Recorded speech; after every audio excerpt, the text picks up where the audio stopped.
get started. Does anyone want to get out?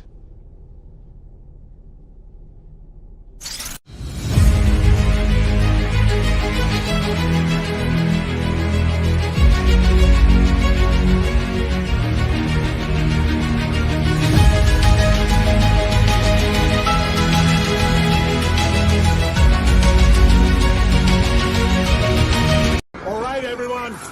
Chill. Hello, everybody, and welcome to a very cold edition of the almost call it Super Screen Brothers. So I am Nick, and let's just bring in the guests, shall we?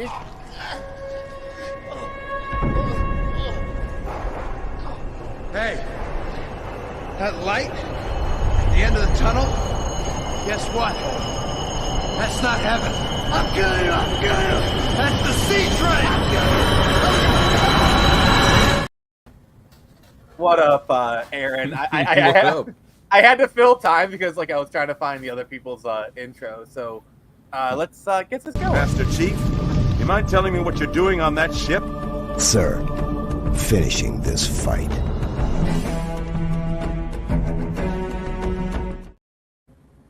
Nice. Well, hello, sir. That is What's up, Jared? Hey, what's up, Aaron? Good to see you, brother. Yeah, it's good to see you. Crossovers. Hell All right, yeah. and then the last frequent guest before our very special guest is none other than I don't care. Oh, sorry. how are you doing, Nix? How are you? Pretty good. How about you? I'm pretty good. So we were supposed to have the Don on here, but unfortunately he was having some internet issues or something, so wasn't able to attend. It sucks. Not really his fault, but we look forward to having him on sometime in the future. And so the next person I want to bring on is... Hell, it's about time. So these people just kind of ninja'd into my DMs, and they kind of muscled their way onto the show, and they totally don't have a gun to my head off screen. Hello, how are you doing? Doing good. Actually, I was just thinking, it's like, damn, I wish I had could have sent you the dirty pair opening. Whoa. Wow, things just got a little spicy in here, didn't they? Yeah, it must be Friday. Really that spicy. It's all implied in the name. Yeah. But How's everyone? Okay, Gundam. How's everyone doing today? I could have sent you Gundam, I'm actually building my favorite Death Scythe Hell right now, so. Wait, are you saying you're a Gundam Wing fan? Oh, hell yeah. Did we just become best friends? There we go. Friends. I will take pictures and I will show you my progress. Please send me Death Scythe. I will. Please. her birthday present from me was the Death Scythe model kit. Yes. But it is... Okay, you two are meant for each other. I'm just saying that.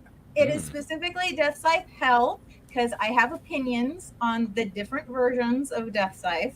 I hate Hell Custom. I actually do. I love the bat wings. They look great. He makes a great silhouette, but Death Scythe Hell is, to me, the perfect Gundam.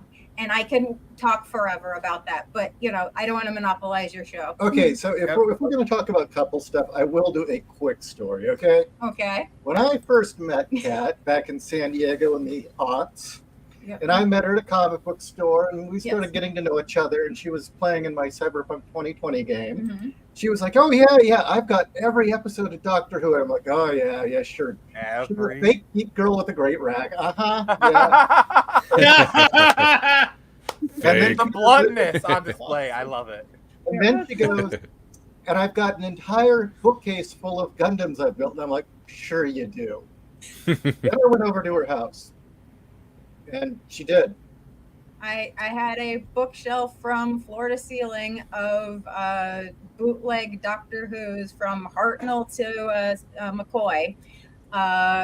Please tell me you got on one knee and asked her to marry you immediately. He asked me out almost immediately.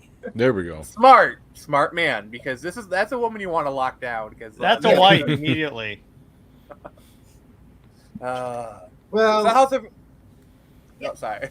Oh no. All right. So how's everyone else doing? No. Pretty good. It's Friday, y'all. Hell yeah. And on top of that, I got in the mail today. I don't know if you could blow me up a little bit. I got Red Eyes 1, Hell yeah. Red Eyes 2, Oh, it's Where's the cool. Black And- Dragon? Red Eyes 3. So What about Red yeah. Eyes Black Dragon? I don't know what that is. Yu-Gi-Oh! Oh, fair enough. I don't know Yu-Gi-Oh. Sorry. Nick, But I yes, got you. I got these today, so that's great. Nice. Very excited.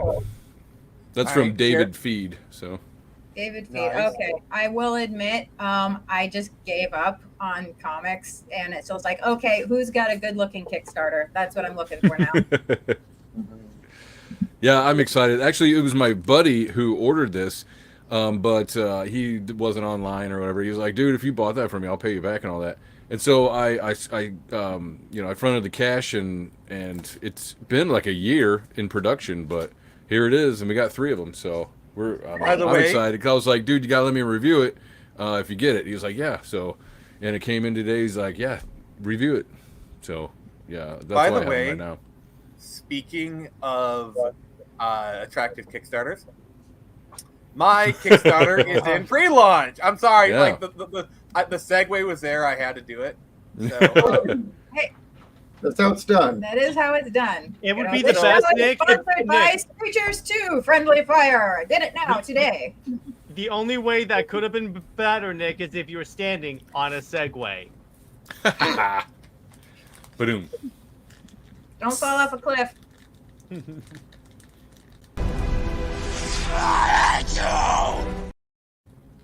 Whoa. Yikes. Nice. Nice. I really appreciate that, Nick. and then thank you for that. So yeah, if you could, if anyone who hasn't signed up to be notified when we go live, the link is in the chat right now. And yeah, we're going live October 6th. I just revealed that publicly for the first time, and I realized that. But yeah, just quick promo aside. So yeah, there is one little bit of a news story I want to talk about, and then we'll be drilling into Ishii and Kat here. Oh. So who here is a wrestling fan? I used Yes, to be like the early 2000s. Yeah, I don't So- know. I remember the Attitude Era, but I have friends Yeah. who were into it. They said it kind of dropped off after lately, but Yeah, so recently it was announced that Bray Wyatt, a WWE superstar, passed away at 36. Okay, and he's kind of a well-loved figure in the community. I am only like a passing thing. I watch clips on it sometime, and I've seen. isn't some of Bray Triple Wyatt H stuff. running it now? Isn't he like the president or something? More or less. Yeah. Okay, I thought so. And I always liked his content. Yeah, I mean Bray Wyatt married Stephanie McMahon. He married the boss's daughter, so like Triple H? Yeah. Yeah. He You literally said married. You said Bray Wyatt. Oh my god! I was like, what? Well, that's a Freudian slip for you, Nick. On your own show, no less. Whatever, frick off. So yeah, rest in peace, Bray Wyatt, and to his family. And I just wanted to kind of bring it up Yeah. and kind of just do a little memorial kind of thing. Smoke him if you got him. So yeah, so that makes me sad. Let's talk about something that makes me happy. Boobs. Nah, I knew Yay! it. So so you've heard of Balls of Steel. You may even heard of a Man of Steel. But have you heard of Boobs of Steel? I don't know. Boobs of Steel. Boobs of Steel. Available now from 01 Publishing. Yes. Oh. Buy it Oh. because All right. Because. So yeah, I got that. Let me just share this for you, and then so here's the cover for it. Mhm. Tell us What? about this book. Well, Boobs of Steel, the tendency for the strongest physical female fighter in a group or cast to also have the largest breast. That is from TV tropes. So Nice. that is what the term comes from. It actually is a term. It's been around since what, the 80s? Yeah. Yeah. So well, go ahead and read the back, and then Okay. we'll talk a bit more. Laura Croft, Power Girl, Tifa Lockhart. They're three of the most loved and loathed characters in all of pop culture. Since the late 1990s, all three have also been favorite targets for outraged feminists and woke keyboard warriors who believe that a bountiful cup size is a crime against humanity. Within these pages, sci-fi author Jayashiro Finney chronicles the story of the Boobs of Steel trope, its associated archetypes, and the impact these Amazons have had on our art, literature, and cultural landscape. Often assumed to be a modern creation, the so-called Boobs of Steel heroine is an outgrowth of a storytelling tradition as old as humanity itself. This first installment of the Boobs of Steel series explores the legacies of the Amazon, the Valkyrie, the Jungle Queen, and how they form the basis for nearly every action heroine today. It also addresses these archetypes in the age of cancel culture and how the heroic feminine is being systematically purged from all media. In here, you will learn exactly why the woke mob are dead wrong when they scream that our favorite busty heroines are sexist, racist, and offensive. I just want to say, I love you immediately. Like, seriously. Rock on, girl. You go, girl. Well, she was the inspiration for the book, Yeah. in a way. Back in 2009, I was so pissed at the direction that DC was taking Power Girl because she and Barda are my two favorite comic book characters. Good choices. And just, I was so angry at what they were doing to her. I wrote this essay about how, you know, this is just absolutely wrong. The fact that they're ridiculing her for nothing, basically. And where are her organs? Yeah. Well, yeah. Out of all the hundreds of females in the DCU, this is the one character that needs to be banned because one character has bigger tits. Yeah. Like, So we can't have one woman with H cups who is heroic. And here's the thing, like, we live in, like, the DC universe is where people can move cars with like move literal jet planes with just their forearms. There's people like intergalactic space cops. Like, there's all these fantastic People elements. have punched gods. Yeah, People have outsmarted gods. Yeah, and this art, this art form is supposed to be, idealistic human form, hyper, realistic or hyper, muscular and all that stuff. So it's supposed to be the ideal human form. So what's wrong with throwing out big old titties sometimes? It's fine. I mean, you got giant pecs, right? I'm going to make whatever women find attractive in men, I don't know, giant butt or something. I don't know. I am going to make a point. Okay, there was so much screaming and yelling. When you stop and think about it, both Power Girl and Lara Croft have been under attack since the 1990s. There's been a campaign against these characters for over 20 years because they have big boobs and they're heroic. And supposedly that's unrealistic. I don't know if you can see that. Sounds pretty anti-female to me. Excuse me. Is it really that unrealistic? Is it okay? Right.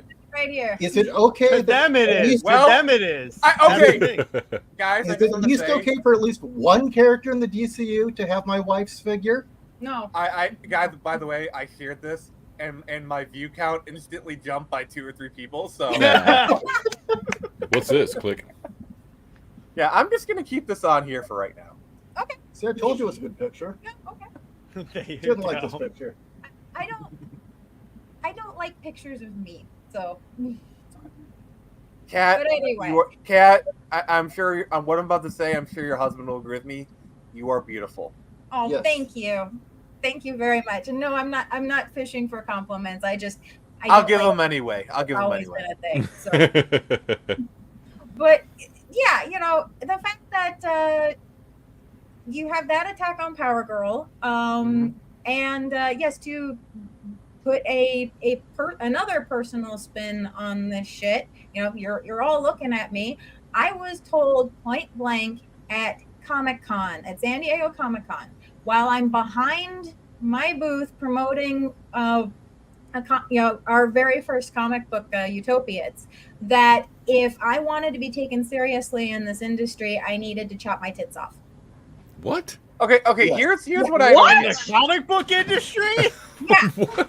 Who told you Okay. that? And a little band of All right, feminists first of all, what did doing they it. look like? They were. I guarantee you, if Certainly they were not women, like this. No, they were the itty bitty titty brigade going around with their flags and their signs And they're- saying that Wonder Woman was sexist and that Cosplay saying isn't that consent forever. yeah. was another sign Envy of can be story. very ugly. What they I don't laughed right in realize her is face. that they'll say like, "Oh, these characters are just a male fantasy." Oh yeah, they were invented by men, so that's probably why. Why does it matter if it's a male Yeah, why does it fantasy? matter exactly? My fantasy. But I mean, first look of all- at Carter. Jeez. I know. As long as it's not being pornographic, what's wrong with the human body? I mean, Yeah. like So for mass this- appeal, this- public, I don't see the problem. this would be my reaction if I was you and someone said that. That was my reaction. It's like, what? Like, what? I just That's want to say great. though, Great one thing that skeleton. I find crazy is anyone who's like, I'm 35 years old and like I grew up in like the 90s, 2000s, and like literally like this like sexual moralizing was the religious right. It was like the 60-year-old Christian mother's like, you need to cover up, and it's like and now like it's like you have like these people on the left are saying the exact same freaking things that like the religious right was saying like not even 15 years ago. But for opposite reasons. Well, that's actually interesting that you bring that up, and this is brought up in Boobs of Steel too. Is Wortham? Well, that is the interesting part. Oh, seduction of the religious- innocent. Well, yeah, Yeah. let's get into that. I covered this in the book. I was very shocked to find that while the religious types, the Bible bangers, would make lots of noise, generally they didn't get anything banned. They just kept saying keep it away from children, Right. and made a lot of noise, or they wanted stickers on albums. The people who got stuff banned were always Democrats and on the left. And is crazy, when right? when I was coming through the industry, we were always told that Frederick Wortham, who published Seduction of the Innocent, the book and campaign that nearly destroyed the comics industry, we were always told he was a religious type, right? Well, guess what? He wasn't. He was a Jewish communist from New York. Probably not Why religious. does that make so much sense? He wasn't Christian. He wasn't conservative. But he pretended to pray every day. Yep.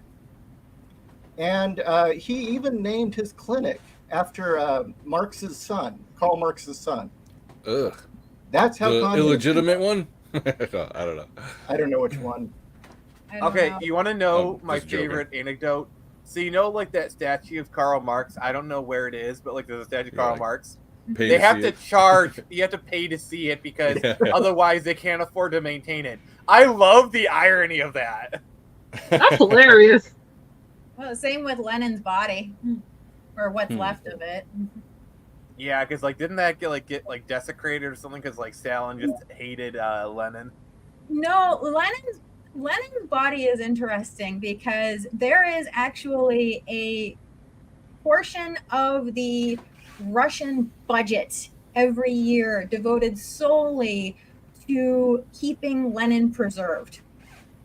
A sizable chunk of their budget is put towards keeping that body preserved.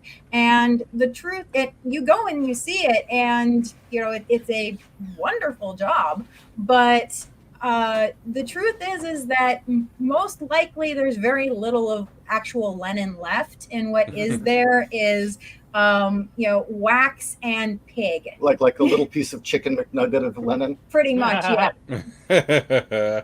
Have you been there? I have not been there, but I saw an entire documentary on it. Sure. I How cool actually would that be, though? put on by a mortician. I'm not a fan of Lenin, but it'd be fun to go to Russia and see that. Oh, totally. I mean, Russia has some very beautiful architecture. Like I would really love to see the Red Square with my own eyes. and women. Sorry. Oh God! I mean, to be fair, Russian women are very hot. I've met a couple of them. Apparently, you can marry them Yep. on the internet. Yeah, it's Well- weird how that is. You can buy anything on the internet, including a wife. True. I've read Metro. I've played the games. I want to go to the Kremlin and see how much it really looks like that. You know, you mix the Slavic bloodline with the Mongolians, you get a great mix. Yeah. And the Rus. I In mean, there. there's still some Rus in there. Yeah. It's like the biggest mix of like Eastern European bloodlines with like kind of like the Eurasian bloodlines, like, Right. like Mongolians from China. Maybe I wouldn't be surprised if there's some Arabic in there as well, because like Yeah, you know, Russia's actually a lot more racially mixed than anyone realizes. No. But another one, we were talking about Wortham, right? And how we were always told it was the Bible thumpers that got stuff banned. In the 70s, it was the radical feminists who went after Wonder Woman. Yep. And in fact, the disagreement over Wonder Woman was so bad that when Wonder Woman appeared on the cover of Ms. Magazine. Oh, I was about to touch on that because like the historical revisionism is feminists loved Wonder Woman in the 70s. Like they embraced like one of their own. They put her on Ms. Magazine. Like that's the revisionism going on. Well, and that's the thing. That's why you can't use the qualifier radical. You just say it's a feminist. Right.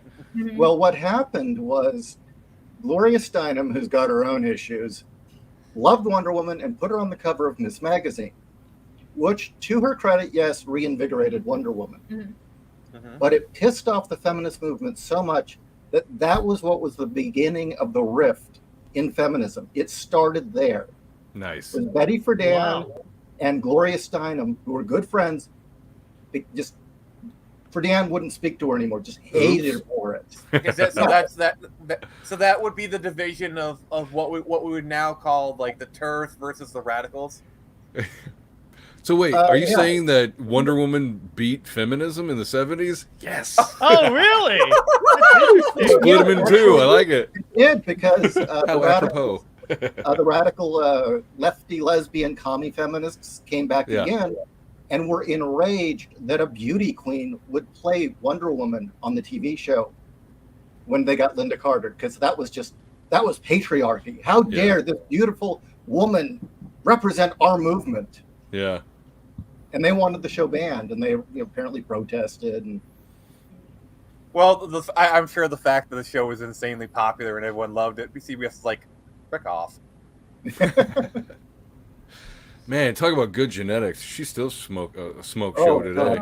Oh yeah. It's too bad she's a bit of a screwball, but well, she's an actress. I mean, yeah. What do you want? Yeah. Plus, honestly, if you look throughout history, all actors have just repeated like the popular politics of the day. Yeah. Like I'm sure.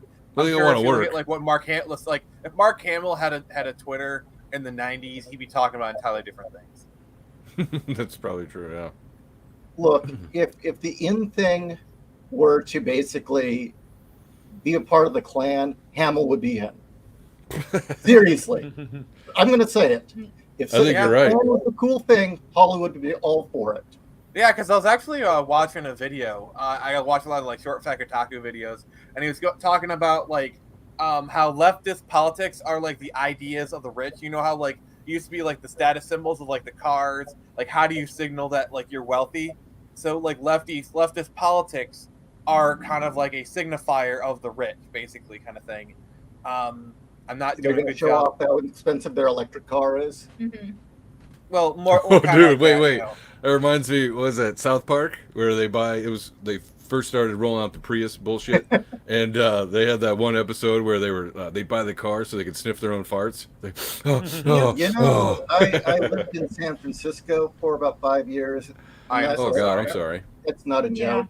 It really was that bad. I love how two people in the stream, their immediate reaction was to say "I'm sorry." Like that was just knee jerk reaction was to say "I'm sorry." My brother lived there for like a year recently, and yeah, it was. No, I'm sorry. Yeah, that's what Yeah, I because said. again- I was like, Do you use that app that tracks the random poop in the street to avoid Oh, you mean it all, or how do you Snapcrap? get to work? It's a real thing. I looked it up. Yeah.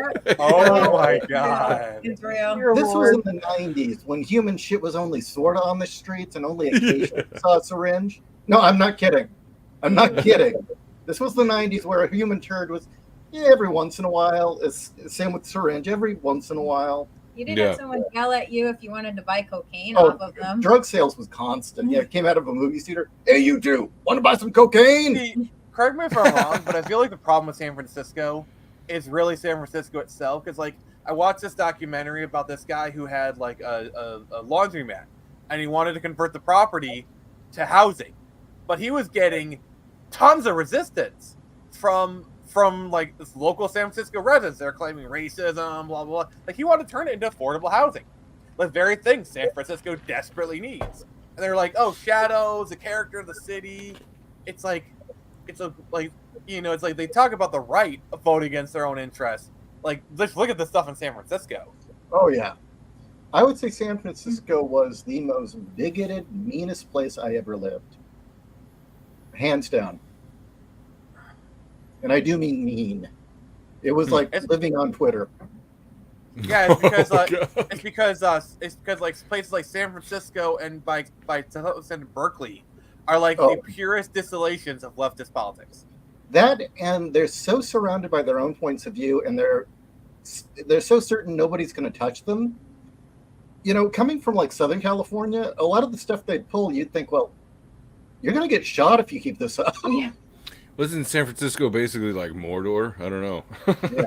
it's an aspect of it, that's for sure. Pretty much. But no one was afraid of any repercussions there. You know, it's like, so you're saying we'll put that all minorities over in Oakland, so we don't have to worry about that. So you're Yeah, saying right. that one does not simply walk into San Francisco. Right. Yeah. One runs away. Yeah, it's a different kind of ring. Very different kind of ring. Yes, a chicken ring, if you will. Whoa. So K-pop junkie agrees that it's really lame when people judge about boob size. Apparently, she's had the same issues. Oh, yeah. Yeah, she was. Yeah. Okay. I have a large chest, and I have never once used that as a way to gain attention. It's the opposite. I get weirded out by the attention. Yeah, but you're a Fair. cutie. I mean, Fair. I would assume it gets old after a while. Like, I work in a factory, and if a girl's even like a 5, she gets a shit ton of attention all day. And I had to pair up and do some menial tasks with one of them on the shop floor, and I swear it was nonstop. It was somebody new. Every 5 minutes, somebody else had to come up and talk to her about anything, and it was so crazy how much she knew about everybody. It was really weird. I wouldn't want to be a pretty girl, put it that way. Yeah. It'd be tiresome. honest. From what? I am. Okay. I am being honest. No, I mean, yes. See, When I'm my doing posi- conventions, these are selling points. I'm just Mhm. gonna. I'm Yeah. not gonna lie. You know, that's what they're there for. But it never really bothered me. But I've never had anybody do like the stereotypical catcalling. The most I had was I was on my lunch break from my office job, walking down the street, and this dude in a Corvette, burnt rubber, stopped, flipped a bitch in the middle of the street, drove right up to me, and propositioned me to be in his movie. Nah. Whoa! It was creepy because San Diego at movie. the time was like the hub of Yeah. net porn. Yeah, that was the thing. And the street that we were on, we knew there were they were using a lot of the warehouse space to do porn and shit. So I knew exactly what he meant. And the thing was, is the dude was like, you know, shirt open, gold chains, hair vest. You know, you could wring out He's his like, shirt and all the grease would come out. you could smell the Vaseline just You emanating. could. You really could. Yeah. I just politely said no, thank you, and he's like, okay, well, if you change your mind, gave me his card and drove off. No, He's like, that's a lot of Kat coconut is oil. like the nerd girl from Real Genius. She's thoroughly oblivious when people are looking at her or Yeah, that's hitting true. on her. That's true. When she's being checked out or hit on, she's like totally unaware. Yeah, he's like, that guy checked you out. He did. Yeah, or that guy was talking to you for a reason. He was. Oh, okay. Yeah, so, and, like, how long have you been working on your project? How long did you say? He's been working on this book for 2.5 years. But we've been in Oh. the industry since 2007. 6. Okay. 2006. Wow. 2006. Gotcha. And we did a book together called Utopiates, then Mhm. another one called Titanium Rain for Archaea. Mm-hmm. We did some work for DC Comics on Catwoman. Ooh. And There's another Nice. thing to bring up. then we saw where the industry was going Yeah. and decided we needed to get out and start our own publishing company. So like you're at the DC offices, you saw Bendis walk by, you'd be like, I gotta get the frick out of here. Yes, exactly. No, it was actually who they teamed us up with. Yeah. Who did they team you up with? This woman who obviously had gotten in there for her looks and probably her willingness to do things. So But it wasn't. So it obviously wasn't Kelly Sue DeConnick then. So, But I can only make assumptions. I can't say for sure. But I will say she had never written anything in her life. She had never worked in comics. Her prior job had been she was the the branch manager of the San Francisco National Organization of Women office. There it is. yeah. Yeah. Can I ask, Oh, does it rhyme with Baal Hamon? No. No. Oh, okay. Dude, Okay. dude, Gail Simone has been in the industry for like 20, 30 years. Like, remember, her career dates back to like I think at least the 90s. So, like, Okay, I was just wondering. I may not like Gail Simone, but she's legit. Yeah, she is legit. She is legit. She No, used like, to one- be a I don't good know. writer. Exactly. There was a time she wrote really good stuff. And every Now now and then it's she writes true. something good still, but it's rare. Yeah. You know, she made her name with bitching about women in refrigerators, which was totally a bullshit, right? Now all she Oh, writes yeah. about is women going through Whoa. the heat. Yes. I love that with that whole women refrigerators. She conveniently only picked like side characters when like DC like highlights Wonder Woman as like the third like pillar of DC, and I'm like, Mhm. okay, so the existence Holy and Trinity. an emphasis on Wonder Woman and Batgirl and such completely refute your point. I mean, not only that, but like Teen Titans. Because like remember, Teen Titans has been a core part of DC since at least the 80s, and the Teen Titans brought you Raven, Starfire, Or this. Yeah. Exactly. You even had very confident female villains, like Catwoman kind of counts. More of an Catwoman anti-hero counts. nowadays. So like Any more? Keep going. Poison Ivy, you've got Talia al Ghul, Star Sapphire.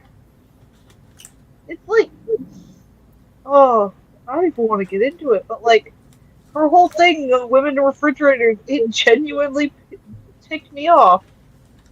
Well, basically, one day I went through and I went through the entire list because I wanted to know what her grievances were. A lot of them were lies. And a lot of them were lies or up to interpretation. And when it really came down to it, it was, did this character skin their knee when they were Dominic is 5? correct. Well, then they've been fridged. It's like, I mean, one of the characters that was counted was a male who had shapeshifted into a woman and then died. yeah. Wait a minute. Remind me, what does the term fridge mean? I've heard it, but I don't remember what it is. Oh, Isn't it when like fridge Kyle Rainey? Oh, sorry. Go ahead. for, fridge for women in refrigerators? Do you know what it's specifically referencing? All right. I guess I've Jared, heard it before, can you but look I I don't know. do, 100%. Jared. While you do that, I'm gonna look at the picture. Yeah, the incident that happened was this was during when in the I think the 90s or so. But the point is, Kyle Rayner was the main Green Lantern, and he was in space doing like Green Lantern stuff. On Earth, a villain named Major Force, some D tier character that no one ever hears nor cares about, found out who Kyle was, broke into his apartment, killed his girlfriend, and then Tetrised her and like crumpled her up and put her in his her in the fridge. refrigerator. That's Okay. it. Literally is. Yeah, there you go, right there. Okay. I've seen that floating around. I didn't look into it more. That's what This that is. this is literally. That's funny. Thank you for telling me. No problem. This is literally what. This Oh. is exact. The notes folded up too. Harsh. Yeah. Just like his girlfriend. And Brutal, dude. You could say he really folded. Huh? Back to the boobs. you know, I will say it's a good picture. Your hair looks nice in that pic. And the thing is I know the 90s was an era of extremes. You know, everything had to be freaking pouches. Yes. That's what I say about the Twitter turn into X. It's just the 90s Gen X fucking thing. Sorry, go ahead. Yes. Hey, I'm Gen X. We need pouches. Pouches on top of pouches. Pouches for the pouches. Oh God, Me yes. too. Your pouches need to have pouches. And Captain America needed tits. But anyway. Big, ginormous tits. I get the grievance all that of vodka. there's too many times where a character has somebody near them die in order so they get the rage points to go off and beat the crap out of somebody else. I get that was a thing that was happening a lot. And yes, our heroes are mostly male. And so, yes, their girlfriends or wives or sisters or whoever, you get more feels if it's a woman that they love who's died rather than a male who's died, unless it's a small child. But the grievance is the fact that trope was happening too much, not that it was specifically females that it was happening to. You can only Charles Bronson something so many times. Exactly. But the hilarious keep part happening. is that I'm like, if you want to talk about a character that has died too many times, you want to talk about Superman or Oh, dear Batman, or I could count every male character has died a ridiculous amount of times and come back in the most BS way. I'm looking at you, Kryptonian healing coma. Oh dear God! But why did you say that name? Uh-oh. what was our what was it, the Simone principle, or was it the Simone's Law. Simone's Law? Yeah. Talk about What is Simone's this? Law. Okay. We made this up. We made this up, but it is a truth. Simone's Law is that if you have female protagonists, they are at some point going to bring up, talk about, or engage in food. Every 5 pages. Every That 5 is true, pages. actually. She does have them doing that a lot. Constantly. And that's just not just like Gail Simone.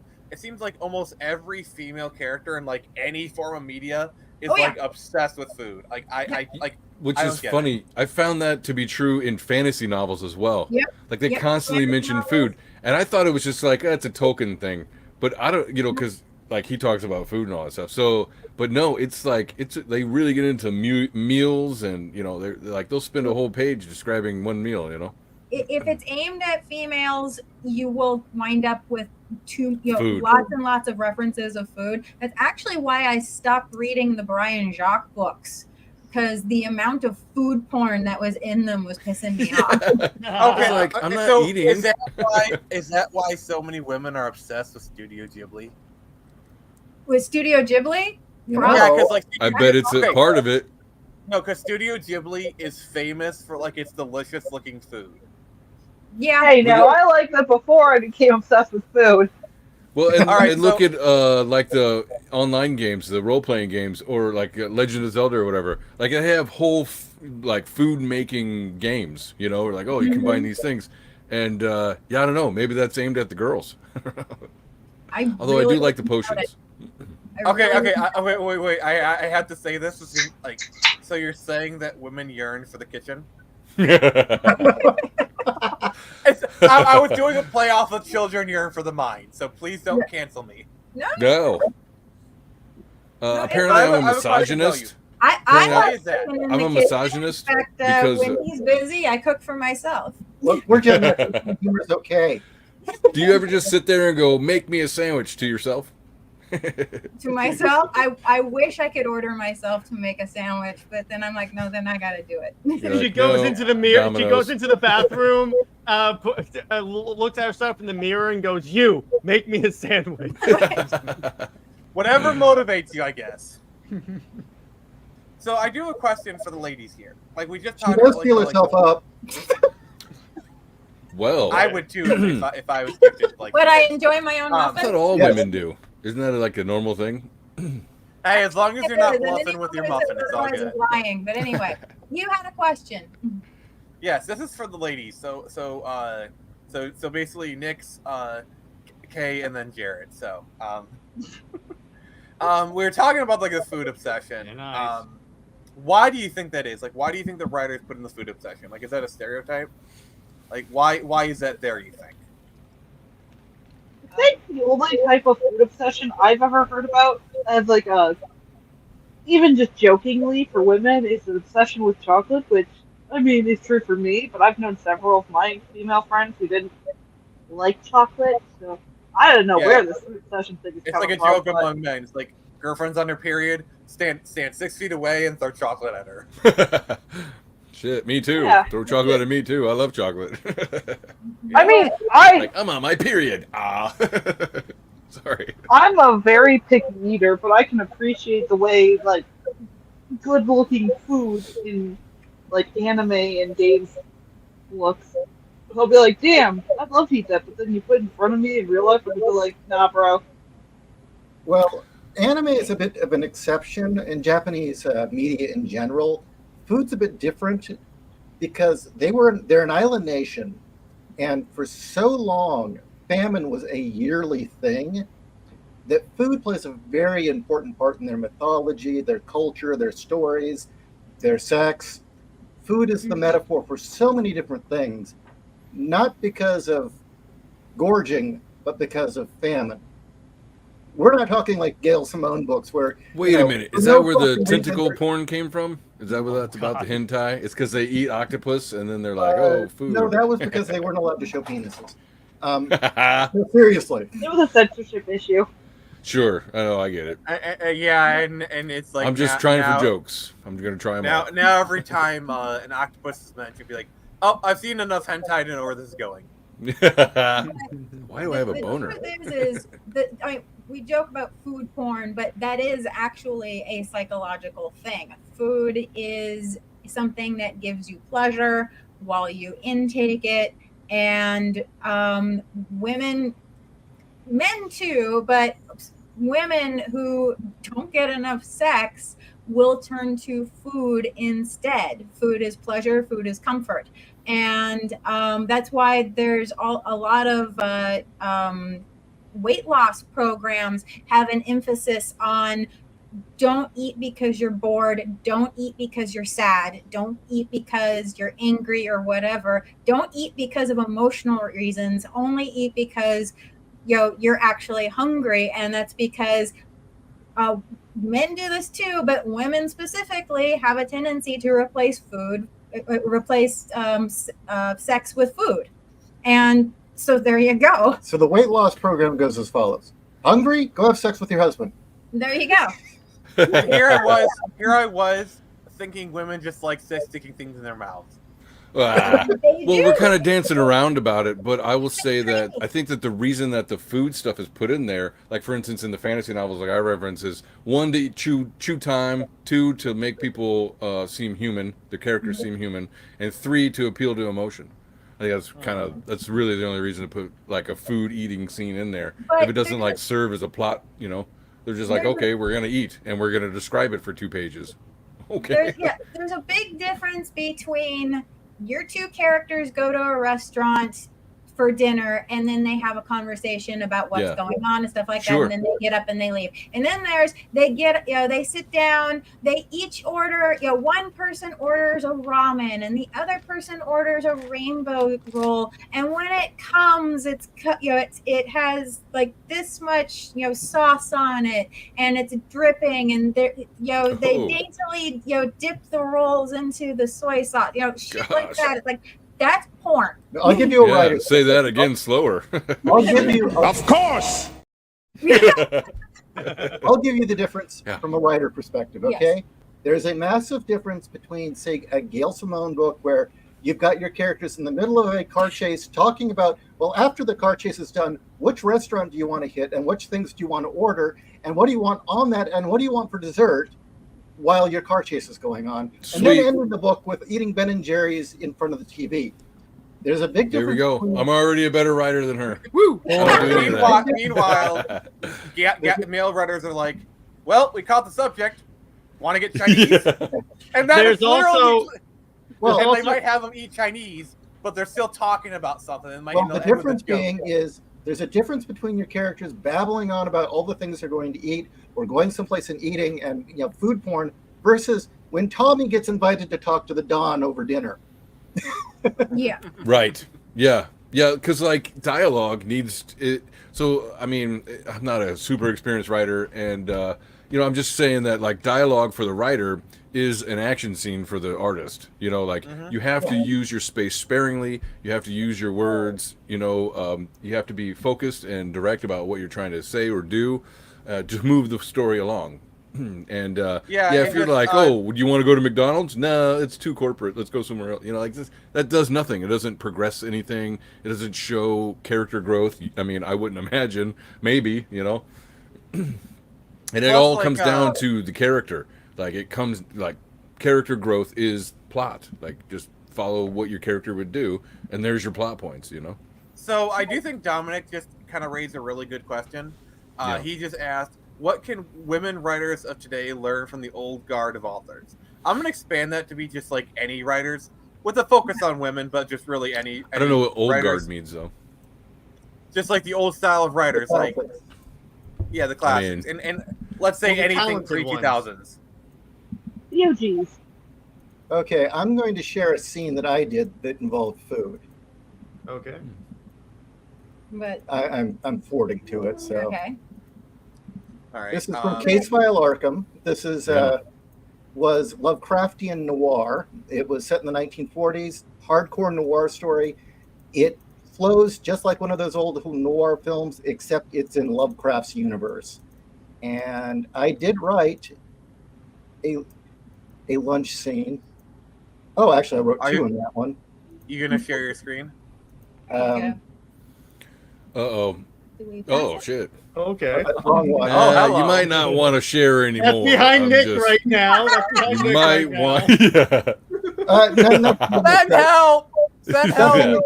You know what? No, this was actually a set of pose references she did for artwork Yeah. that we were working on. Okay. Sure. That works. So there's nothing in there. I've got better knives. Whatever you two are into, it's fine. It's fine. Yeah. You don't have to share it. No, I'm just kidding. No, I hope to one day own a Kopesh. So. Nice. Okay, so this was Case File Arkham. Who did the art on this one? Patrick McAvoy, who Very did 50s inspired. He did work for was it Arkham Horror? He also did work for Magic the Gathering, Legend of the Five Rings. He did work for Marvel. He did work for he worked for everybody basically. Cool. And anyway, this scene that I have two characters meeting, let's see if I can zoom in. I'm specifically, they're verbally sparring, but they never actually show it. And throughout the entire scene, I'm showing one's kind of a rich debutante, and the other's working class. And it's shown through their food. Yeah, she's got the wine, she's got a hamburger and a beer. I like and then that. you've got, what the hell is she eating? But they don't talk about the food that they are eating. The food is there more as a visual signifier to the viewer of the class distinction, who these two women are, how they're most likely going to be talking to each other. And when Glinda finally says, "Fuck it, I'm pissed. I'm going to tell you what I really think," she that's rudely a nice rack too. chugs the beer. Yes. Yeah, Glinda's nice. And how working class of her. Yeah. Chugs beer and tells her exactly. Well, she's a. You listen here. She's a good Irish girl. Yes. Oh shit. Yeah. Okay. You know what that means. So anyway. Yeah, actually, after Kat's incident where the bitch told her to cut her tits off, I decided, fuck it. I'm going to gratuitously put a busty character in every book I do. Fucking rude. Now that how is absolutely rude. You know? Now that is a calling card. And so I have done that with every book I've done. if I have a way to put a busty woman in it, I will. One character at least will have my wife's build. I like it. I should incorporate that as well. I like that. You know what? I need a good set of tits in every comic. Hashtag free the titties. My character's a female character, so I got that all covered. Yeah, shit. But I was really proud of this series. I would like to do more of these. There's 2 of these right now, and here we go. You can find this on Amazon if you're interested. Case File Arkham 1 and 2. Yep. Neat. You can read them in any order. So anyway, so we can go back to Kat's picture here. That's really cool. I like that. Look at that mansion. Yeah, Patrick did a hell of a job. Yeah. It's very nice. It's real good, black and white. Yeah, I specifically wanted it black and white. Yeah. It works for the tone of the book. It feels noir. It looks noir. At least for my uneducated ass. Like Razorfist would probably take me to task for saying that's noir. I disagree with Razorfist on a lot. Okay, well, he's the only one who's out there vocal about what noir is anymore. Like, I don't know anybody. All right, talking about. let's get into that, because when he said Phoenix, I instantly thought of Razorfist. So it's like he probably had some personal dealings with them. Given the fact I haven't. I wish. Really? It's not for lack of trying. Once and only once, I showed him the book online, and he said, "Hey, that looks really boss." I said, "I'll send you free copies," and he never got back to me. He said he wanted it, but he never got back to me. I just figure he's busy. No, actually, I like Razorfist. I like to show. I wouldn't mind meeting him, but I have some disagreements. Yeah, sure. I like his Deep Space Nine stuff. It's really good because I'm in the I'm like in season 5, I think, right now. I don't know, 5 or maybe I think I just started season 6. And and then I'm watching that with my girlfriend, and then on the side, I'm watching Razorfist's breakdown of some of the episodes, or I should say all of the episodes. But he's on like season 4 or something, so it's way different. Star Trek. I will not argue any of that. That is solid analysis. Yeah, I do like Razorfist myself. I think he's on the money a lot of things, but I do think like when he's wrong, he tends to like double and triple down. Like he has like a freaking hate boner for like The Witcher because it's just an Elric ripoff. I think it's because Witcher is popular and Elric is not, and he just like for some perceived slight. No, I think he's trying to die on the hill of pulp. Well, you know, and he has like a hate boner for anime. He's like he's that I didn't know. A lot of big creators do, and I don't understand this because it's another art form that is popular and people enjoy. So I think it's hilarious. It's competitor for comics. Yeah, that's why. I think it's great because my comic is Jose Garcia's art is very anime meets manga. Yeah, it is. Same thing with Torn Samurai. I specifically did Torn Samurai to ride the manga wave. But the thing is that if it's a competitor, okay, work harder and produce more products so it becomes less of a competitor. There you go. Yeah. I'm sorry, Jared. Not everyone has as much integrity as you. So. Well, I know not everyone is as intellectually consistent as I am. This is my problem with a lot of the people in the anti-woke crowd too. Is that they have number one, I've seen them label things woke, which are not. Just as an excuse to like blast a product that they don't like the story of. And then it's like they have all these really BS takes attacking one art form, even if for the most part, anime and like manga's pretty wholesome and pretty consistent with comics. And I'm like, the thing is, instead of attacking it, you should be trying to look at what makes it popular so you can emulate that in your work. Yeah, and like this is like the one thing. This is like the one place where like me and EVS really divide, because normally I like the guy, I really don't have a problem with him, but his take on anime is so profoundly bad. Like he was going into like he did like the age old like, oh, anime is pedo, it's pedophilic, you know, because like young girls like and all that stuff, which is just so like you tell me you know nothing about anime. I'd like to have something to say, but I'll let you guys talk first. No. I'm done. So if you want to go ahead, go ahead.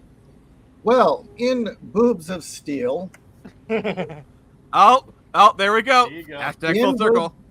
In Boobs of Steel, Chapter 2 is entirely dedicated to the Boobs of Steel trope and its evolution in Japan, starting with the late 1960s, and talks about how the United States and Japan influenced each other all the way up until the modern era. And that that idea that Japan is pedo didn't really take hold until around now. You know, all the fact that the characters are skewing younger and younger did not start until like around the aughts is when it started skewing younger. Yeah. Well, really, I think the thing that you need to realize is anime really took off in the 2000s because of the proliferation of the internet. Like the rise of the internet, you can trace the rise of anime with the rise of the internet. Like it started to kind of take off in the 80s with video stores, and the 90s you started to see more fan subbing going on, and like more message boards. But the 2000s is when it really took off. It kind of a mixture of more anime being released in the US, but also fan subbing became more of an easier thing, because I started really downloading anime in like the mid 2000s. You can download like video files, and it became really easy to do around like 2003 2004 with like broad becoming more popular, and I correlate like you can just really tell the explosion of anime. Mm-hmm. Adult Swim, yes, that is also a factor. But like, it's really the internet is really what pushed anime from like a very closeted thing to literally the mainstream. If you look at anime from Sorry, but I wanted to say too, on the EBS thing, I used to. I wouldn't say that I was like a huge fan of the guy, but like I did agree with a lot of what he had to say until he started bashing anime, and then now I keep seeing like before he got taken off Twitter, he making some fairly sexist remarks, like, and then I saw those. I was like, yeah, oh, women don't have any kind of imagination, but like, and then his fans will try and be like, oh, he's just making a joke. I don't see the joke though. See, that's the problem. Is I'm really tired of like, person says something really crazy on Twitter, they get backlash. It's just a prank, bro. It's just a prank. What are you talking about? It's just a prank, bro. Like, I'm tired of that whole discourse. Like yeah, seriously, because it's like, what indicator did you give me in this exchange that this was a joke? Because for some people that apparently haven't gotten this through their head yet, nuance and sarcasm does not come across in a text chat. No, it really doesn't. Somehow no one gets that still. Well, what I was going to say about anime, just again about the whole pedo crap, the fact is, from at least the 60s until the mid-aughts, the archetypical heroine of a lot of anime was either a magical girl, which was not sexualized, or she was an adult woman who was a biker babe badass, like Pris from Bubblegum Crisis, or the Major from Ghost in the Shell. Faye from Goat Cowboy Bebop. Yeah, exactly. And I mean, I remember Robotech, so that was my intro to anime, and that was mine too. It was just girls in uniforms. It was all military, And they were all I will say this though, I do feel like where some of the disconnect is kind of cultural, because in anime in Japan, being naked is like a sign of innocence. So like you do see like anime where like you have kids like naked, which in America is like very like, what the fuck are you doing? The best 58 scene minutes in in, I'm good. Totoro is not sexual. Yeah. Well, also they have communal bathing there. That still to this day. But no, I kind of wonder if the skewing younger is because that's what people are buying here. Yeah, it's reaction to the market. There's a lot of stuff over there that we're not getting anymore. I mean, again, it was the internet.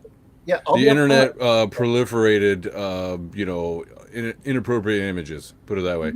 And and so that's how hentai came about, and futanari, and all that other deviant shit. And that's so that's what it's about, and that's how anime proliferated as well. But anime is not just about the sexualized parts of it. Like, you could say the same about comic books. In the 90s, I remember. Let me show you something. This is. I bought this when I was a teenager, and I was like around a late teenage guy who wasn't into comic books, and he saw He saw the comics. Oop, there we go. He saw some of the women. There He's you like, go. "Oh my god, are you There you serious?" go. He's like, "Now I know why you read this shit." I was like, "A little bit." Yeah. But Oh, wait a minute. you know Let's- that's always been that way, and that's Admit it. You totally read it for the articles. Getting back well, at to that the- time, I was just all about X-Men. I mean, I was there, I was there, the old man. I was there, when Jim Lee started on X-Men 1, and there was like 5, issues. You had to buy them all, and one of them expanded out across. I had them all on my wall. Yeah, for sure. Jim Image Lee started, draws some very good-looking women. and they Oh my gosh, obviously yes. sexualized all the women. And I didn't have a problem with it then. I don't know that I have a problem with it now. Like if my son wanted to pick it up, like I do not have a my problem with the girls Dolphin Queen. who are older, I let them read what was it, She-Hulk. And She-Hulk is made for dudes. It's there's some sexual stuff in there that I didn't know about at the start until I read through it and stuff like that. And then I was like, oh shit, it's a little more sexual than I wanted my kids to read. But it was kind of too late. They'd already read it. That was my bad. But it wasn't terrible. It's like it's a strong woman. She's aggressive in a lot of ways. And I didn't think it was a terrible, role model for them. Also, the She-Hulk show, maybe not. Michael Turner, baby. Also, if we're talking about like sexy comic women, no one drew women better. Yeah, Michael Turner. Yeah, Nick, Yeah. dude. All Yeah, right. when Fat Thing came out, All it's right. like, well, You've got it. There you go. Let me explain this. Nice. Let me I explain. miss when Wonder Woman was drawn this way. Yeah. Explain this image. This is important, okay? Yeah. Is there a sexual undertone to comics? Yes. Yeah. Why shouldn't Mhm. there be? We're There should be. humans. yeah, there's another. and Well, so- I wouldn't say there should be, but it's okay No. that there is. These No, are no. beautiful, magnificent people doing extraordinary They're things. drawn by It's hormonal okay to be men. sexual. Their You cannot- the intended audience is hormonal teenagers, of course. I Yes. wouldn't mind if this have version the of Wonder heroic Woman crushed build. me with her thighs. You cannot have the heroic Ditto. He has small thighs. For a woman, those are small thighs. with a But man. but can you imagine the strength behind those For a muscles, though? muscular woman, those are small thighs. Oh, she put it looks that way. great. No. Yeah, I mean, it's You great have art. the Don't get me heroic wrong. figure. That You twist have the heroic looks a little figure. weird, but otherwise it's good. Trying to get the action pose, yeah. I do Well, like the girl- that the image on the right though. The two of them. I do think that it would be cooler if the breath had mixed a little closer. It'd make more sense, Yeah. but that's all right. Well, the thing is with women, if you're going to have them be muscular, you have to honestly hypersexualize. And what I mean by that is like hyper show the hips to waist curves, ratio, and of course the bust line. Otherwise, they're gonna read as a dude. And Yep. plus, Yes! it's supposed to look proportional, right? I wrote. Well, that's the what we were entire talking about. We were talking film. about idealized versions of the human form, and hyper, like you were saying, hyper Actually, sexualized. there's an entire section of Boobs of Steel all on the female growth trope, and it gets into that how if you don't accentuate the feminine, it's just going to be a dude in a bikini. Well, you know? more to the point, though, Wonder Woman. I have Wonder like Woman is the perfect, goddess. by the way. Yes. Perfect example. Yeah. There you go. Yeah, that she was like a big thing like a year ago, wasn't she? She was Yeah, everybody like, was this is, simping on A her. couple of years back. But like, Okay. here's the thing, Resident Evil also. Village, and people were going nuts, like going absolutely crazy for this character, and it was like, oh, big lady, please stop me, like. Yeah. But the Yeah. other Step thing, on me, Markiplier mommy. made a whole big thing about it. There's this That layout. barely showed up in the game. Wonder Oh, Woman. there's Jared. Yeah, why are you showing me, Nick? There's Gal Gadot, and there's whatever the heck that was. Robin Oh my God. Eisenberg's. And look at that. You've got know what's funny? two that look feminine, and then one that does not. I read that when Gal was cast as Wonder Woman, there was a little bit of backlash because people thought she was too thin and lean, and then she bulked up to play the role, and she got that whole statuesque goddess figure. Because here's the thing. And we thank her for it every day. Oh, we thank her very much for it. But here's the thing about it.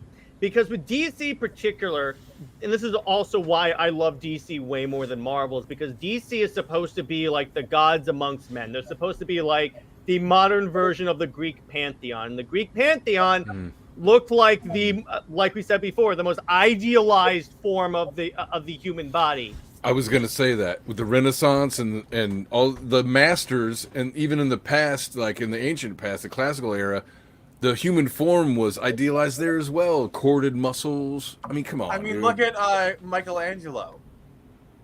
Yeah, Right. Right, like the David and all that stuff. Or even in the other ones where like they'll have like I'll explain this perfectly. But the other thing. Go ahead. Okay. There you go. There you go. When Marston created Wonder Woman, he was very specific that she must be beautiful. It was very specific that she must have specific measurements where's that were page? based on Vargas's wife. Vargas, who did all those great pinups, he said she should have a Vargas girl figure. You have a Nice. page And on that the fact was, Wonder Woman is supposed to be essentially a goddess that represents the power of womanhood. Why wouldn't she have a hyper feminine figure? Yeah, You right. wouldn't have her look like a fucking dude. Exactly. Yeah, it's like There's a reason we're different. It's like feminists like to say like, "Oh, men don't like strong women," but like, have you seen people react to Katie Sackhoff? Yeah. Oh, yeah, The exactly. thing is, I do a show where on my channel where I talk about Superman and Wonder Woman as a couple and why I prefer that. And one of the things that my co-host brings up is because when you have like Superman and Wonder Woman, the most like idealized forms of men and women respectively, they represent the idea of like gender equality between the two, because you have like the god of men, if you will, the god of women living equally together. Yeah. Also, why, especially on my Twitter, I don't really talk about it, but I go on and on about my love for, like, characters like Tifa or the women of JoJo's Bizarre Adventure.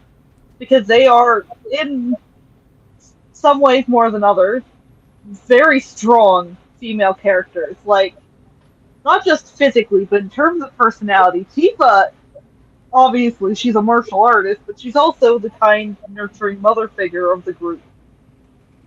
And of Right. course, those Right. breasts No, rise. wait a minute. Yeah. So that is, in my opinion, that is what writers need to lean into more. All these assholes are like, oh no, to be a strong woman, you basically have to be a toxic man, right? I don't want to see my women be a toxic man who are just strong and they're gung-ho alpha. No, okay. I want you to be nurturing. I want you to be strong so that you can also be a rock for our children. You know, like those things in a woman are so sexy and are not really accentuated in a lot of stories. It's pretty rare to see a really strong woman. That's going to be our next topic, but I got to play this video. Sure. Super excited about Bo. You got 10% that are like, I hated the whole thing. You know, you got 5% that you just hate Bo, and then you got 2% that want me to sit on their face. For the record, I love Katie Sackhoff. Please. All right, Nick. So the same people who complain about the objectification of women are the same people that were thirsting over this cover from Nightwing when it came out. So I'm like, y'all are hypocrites. Yeah. See, athletic butt. That's what I'm saying. I have no butt, unfortunately. But yeah, this is a thing that like kind of pisses me off. It's like they go like, oh, you can't sexualize a woman that's sexist, but have you seen Nightwing's ass? Or it's like, God, Harley it's a symbol of Quinn the show. thrusting power. Hello. Oh yeah. Or it's like in the new Superman cartoon, I saw so many people on Twitter calling him a himbo. No! My boy Clark is intelligent, kind, and just happens to be very strong. And this is But he's why we keep mostly- inviting you, Nick. He's a very intelligent. I'm not like, oh, in his own way he's intelligent. No, Clark has shown in many iterations, one of them being the animated series and the Justice League cartoon, that he is very intelligent. Yeah. Yes. Yeah. He is not a himbo. He is not strong, pure of heart, dumb of ass. He is an intelligent man. I will say my favorite part to be on the show is when I can trigger Nyx. That's always my favorite part. I will not have this Clark slander. Clark No, but Sanders. I kid you not. A new term has been born. There were Nice. there were people drawing him in a French maid outfit. Oh! Okay. I'm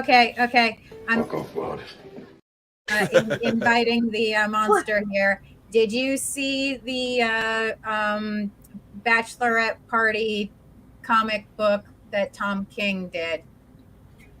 No. He's a Tom Was King. it good? John King's Oh name is God, blasphemy. I did. We have a segment called Adventures in Awful where I review a comic book and get So mad not at good. it. And Tom King has now become my personal nemesis. I will go out of my way to rip into him, and Shit. it's because of this specific issue where there are Clark bots in the Fortress of Solitude, and they do a striptease for Selena and Lois. Yeah, it's bad. And it is bad. And it Okay. is pain. And I'm gonna kill someone. Okay, so yes. I've been known to defend a lot. I've been known. Oh my. I've been known to defend a lot of Tom King's writing because there is some stuff that I genuinely like. And a lot of the stuff that people critique him for was forced upon by editorial. But no, that is I cannot defend that. That is horrible. Clark would never. I will send you guys the link to my Adventures in Awful because I will admit it's probably the best way to intake that comic because doing it on its own, at least sober, is just not advised. So I do have some behind the scenes footage of both Kat and Jared's reactions looking at that comic. Crap, mega crap. Mega crap. Oh no, crap does not come into. Oh no. Yeah.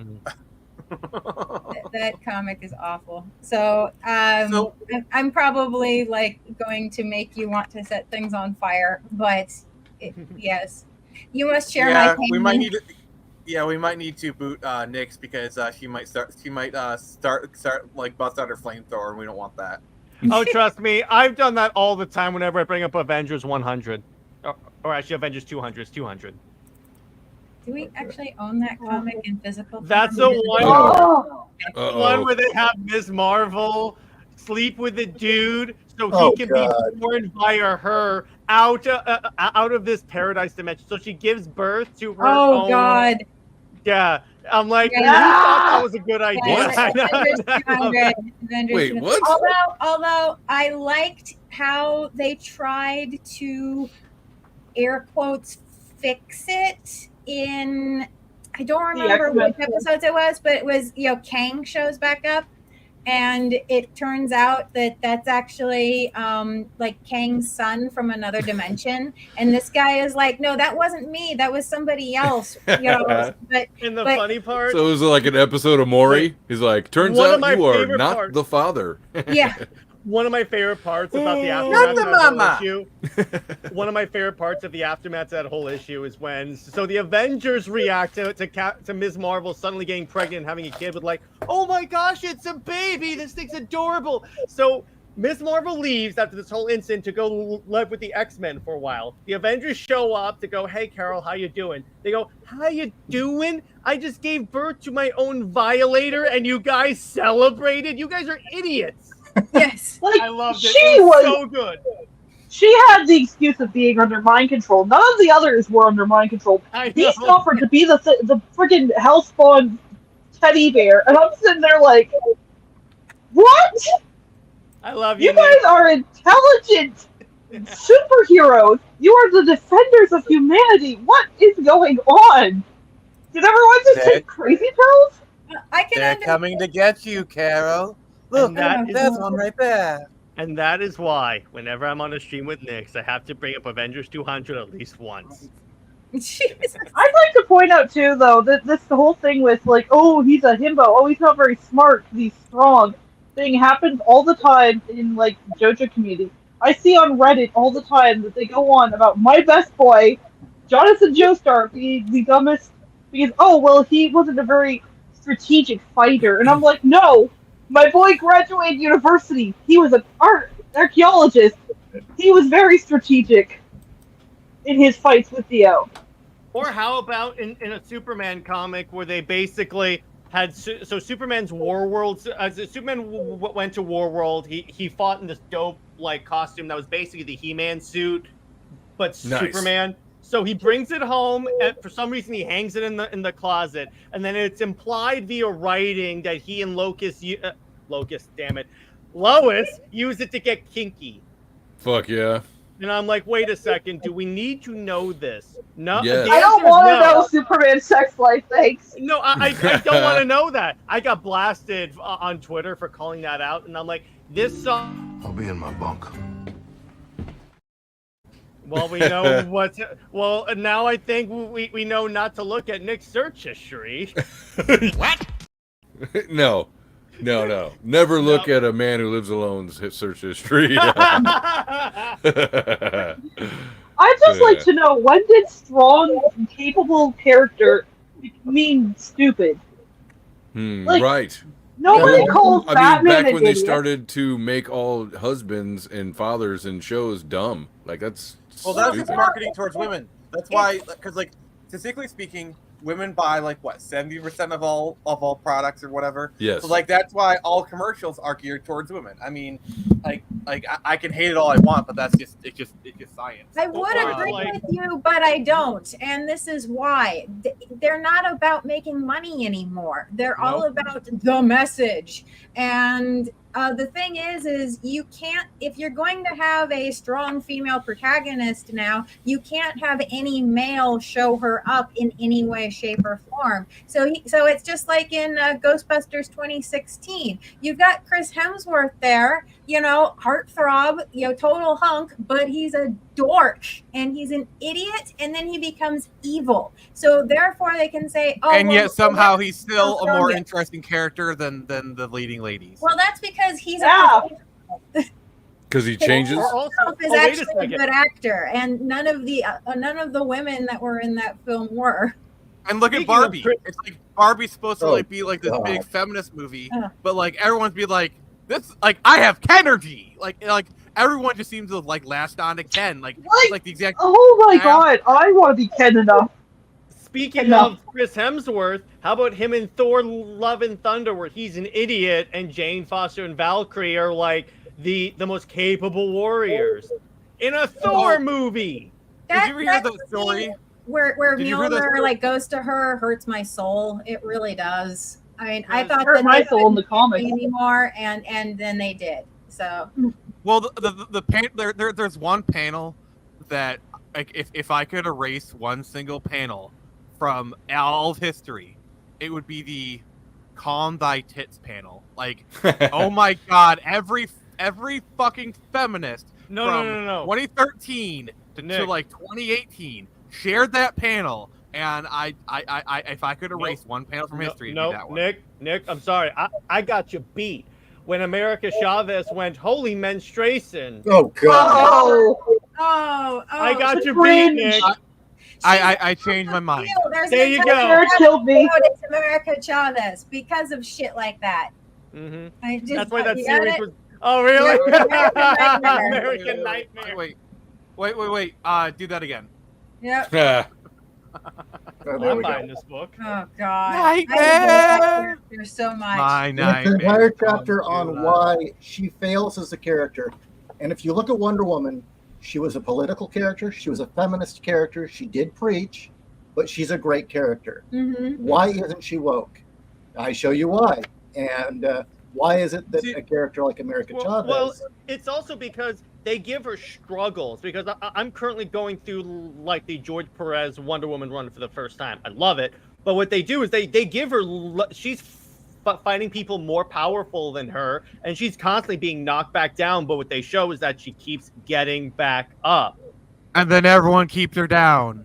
Yeah, there you go. Jared, you set me up for that. I'm sorry. Yeah, and I'm But, like this just kind of swings back to like the whole like Comics have always been political, so shut Oh my up, God. incel. The difference is. Go ahead, Jared. Go. The difference is here's the thing. And first off, this is how I define woke. I define woke as a writer forcing their politics onto a character that would fundamentally disagree with their politics. That's what that is. So yes, comics have always been woke. Comics have always been political to a degree. It's just the difference is, yes, thank you. The difference is the writers were not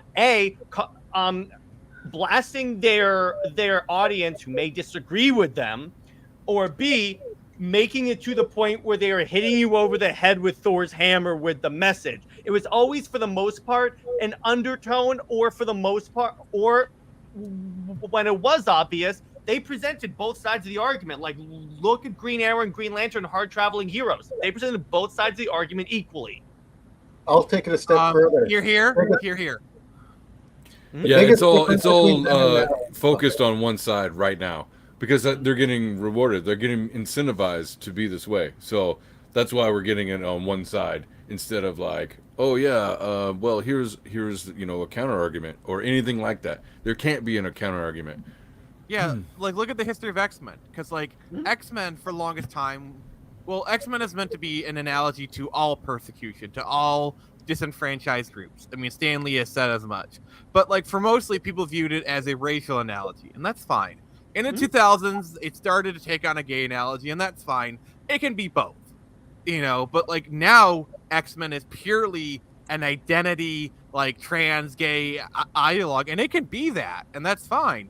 But like these people are trying to say that's what it only is, and that's or just not always it. was. Well, yeah. It's also with the new X-Men, they're using that as an excuse to behave badly. I mean, look at Nature Girl. She shamed some poor shopkeeper because she found a bag somewhere, and she's angsty about it. It's like that does not give you the right to go fucking kill people, and it doesn't even occur to her that what she's done is wrong. They had Jean Grey. Superheroes basically not being responsible for their powers was literally the catalyst for Civil War. The whole entire catalyst of Civil War, the Stanford incident or whatever, was because one mutant used their powers carelessly and literally obliterated an entire town. Like, we go from that to this? What the frick? Not to mention the incident where Jean Grey, although they claim that it wasn't because of her mental meddling, made Bobby gay. Yeah. No, he was just always gay. She just pulled it out. No, he had a very clear interest in women up until that point. Then all of a sudden, he goes, "Oh, Bobby, you're gay," and now he's a flaming homosexual. I'm sorry, I know quiet. He's a bit of a slut, wasn't he? I thought he kind of got around a little bit. Whore. Depending on the writer. I'm sorry, but I will always see that as mind rape. I'm sorry. It is. Sorry, that's what it is. I'm sorry. That's what. Thank you, Bendis. And it's messed up, and I've just come. The only way I can deal with the fact that these things exist is just going, you know what? Marvel is publishing fanfic now. Our real characters have been, put on a shelf somewhere. We can go back and we can revisit them in old graphic novels and old back issues. But the real, we're just what they're putting out now is fanfic. All right. So, I got two people who are going to be needing to leave soon. So what we're going to do is, I promise people that if they showed off their projects in on the Twitter, that we'd highlight them and kind of give them some stuff. So while you got real quick, I've met fanfic writers, including my co-host on one of my other shows, who actually writes the characters consistent with the way these characters should be. Isn't that funny when now fanfic writers are better writers of these characters? Yeah, and I wanted to bring something up before we completely changed subject. I just wanted to say that I've considered what is this this current era in comics going to look like in the future. Like, look back on the different, eras, ages, however you want to call it or consider it, like the different versions that we've seen of our heroes, these superheroes and stuff. Like, how are people going to look back on it in 20 years after the culture shift, swings around and all this stuff and changes and becomes something else again? I wonder if people are going to really acknowledge the fact that the art is garbage. It's very generic and not inspiring, and the stories are even less than that. So I mean, I think the best way to see it is look at how people view the 90s. 90s comics, which, yeah, there's some love for 90s comics, but most of the time it's viewed as an era of excess, and like you never see 90s versions of heroes pop up again. Like you hardly ever see them. Really? Like, Well, when are we going to see the Heroes Reborn version of Iron Man? When are we going to see like the 90s costume for Sue Storm? Like, have you seen it? It's very the window, the window. I look forward to when someday when sanity has returned, we can look back on this like we do Snowflame and Hemoglobin. You guys know those comics? No. Oh, Snowflame is powered by cocaine. Nice. Yes, from the New Guardians. 70s? No, 90s. I mean, I'd rather be powered by cocaine than internet gas. And yeah, exactly. I was about to say. Hemoglobin gave people AIDS. Oh, fuck. Well, I'll tell you so what. A lot of gay sex? It is magic. Huh. It's a kind of magic. It's a kind of magic. It is exactly. butt. Which, by the way, I just realized how fucked up that reference is, because, like, I referenced the Queen song. Which No, I thought it was very clever and witty. Don't take it back. I thought you did it on purpose. So did I kind of did, but then I realized exactly what I did. No, it just means that you were in the flow state. You're fine. I was like, what have you done? And on that note, I will bid you all adieu. Jared, yeah, I gotta go too. Thanks, guys. Nice meeting Bye. everybody. Nice meeting you guys. I was hoping to have you guys here for the showcase, but it's all good. I'm sorry. It's all right. It's all right. I'll be back. Stick around for a couple more minutes. It's fine. all right. I'll see you guys. Bye. Okay. All right. So, first off, here is the link to Boobs of Steel. So if you could all buy 50,000 copies based off of the stream, I would really appreciate it. Yep, you can get it from Amazon.com or from 01publishing.com. And I would urge you to get the print version because it is a much better experience. There's a lot more material in it. I mean, you know what Stan Lee said? Stan Lee said, comics are a lot like boobs. They look great on the screen, but I'd rather have them in my hands. Damn straight. In fact, you should get two, one for each hand. And it's going to be a series. There's probably going to be 3 to 4 of them. But I want one hand to hold the book, the other hand to hold my wife/girlfriend's boobs. Well, there you go. Take a selfie. Oh dear God, this stream has gotten so degenerate. But anyway, so basically, I asked people on Twitter, and this is my Twitter at the Phoenix Press, so follow me, please, to show some campaigns, and this is what we're going to do right now with like the last bit of it. So first, we got Stealth Hammer. And let's kind of just take a look at that real quick. Oh, it won't let me. Actually, I'm going to do this a different way. I'm going to just share screen, application window. There we go. All right, so we got Stealth Hammer. Nice. Looks nice. Oh, I like the costume. Very, very vivid. Very, very nice. I love the colors. They're very bright. Yeah. We're not going to get too in depth for these. We're just kind of just skimming through a lot of these. Just kind of like giving people all their time in the sun, Okay, I need to do this better. All right, there we go. We got Lug, who is a great friend of the show. We got a great Cycloprus Hero Shack. He's a good friend of mine, so please make sure to check that out. We got Christopher Curtis sharing Jazz Juggernauts. All right. That looks nice. That looks dope. That he made his some goal. great art. Oh wow, he made his goal in a week. Good for him. Dear God, that's good for him. Hey. Yeah. Oh, I like the art. That is really nice. Very anime inspired. Yeah. Oh, there you go. It's black and white. Oh. I Okay, like this. they can do black and white. I'm happy. I need to show you. Good, but no, if you can do black and white, you make me happy. Remind me to show you Torno and Samurai the interiors when we're done here. Sure.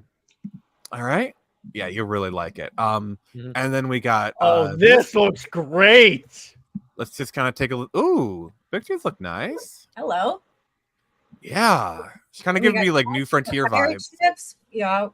By the way, Nick, read the description. If you enjoy time travel, pirates, military, the American Revolution, and maybe some brief nudity, bring everything full circle. Can I be elitist? That one guy has terrible trigger discipline. Yes. Thank you. Yeah. That is like, but what if his finger is just kind of cut off? Like I can't finish that sentence. Well, what if he just got a knuckle? I would love it if I wrote one of those things that you can't unsee. Right. It's like once I'm aware of it, you're always aware of it.